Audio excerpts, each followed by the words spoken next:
市俄亥产业拢会产生内容素啊，希望等等的废弃物，家己县政府和海委会配合在地企业，伫世界地球日天发表一项新技术，把这内容素啊回收再利用，希望净化海洋生态，也降低资源的使用。把企鹅使用过的内容素塞入去机器内底，经过回收处理，原地海洋废弃物唔但制作新的材料，阁会当改善海洋的环境。22即天是世界地球日，家己县政府配合海委会甲民间企业，做伙发表海洋废弃物循环经济新成果。把废弃的科层我们再回收利用，把废弃物变黄金，创造我们海洋的资源永续跟保育。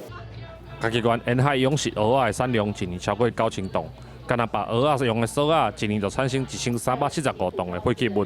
为了要解决企鹅产生的环保问题，政府甲民间企业合作，要来减少沿海的海洋废弃物。那我们未来是希望嘉义县，先把嘉义县的科层全部回收。那全部回收以后，再来就是如果台化还有余量的话，再去回收邻近，比如说云林或是彰化的这个科层。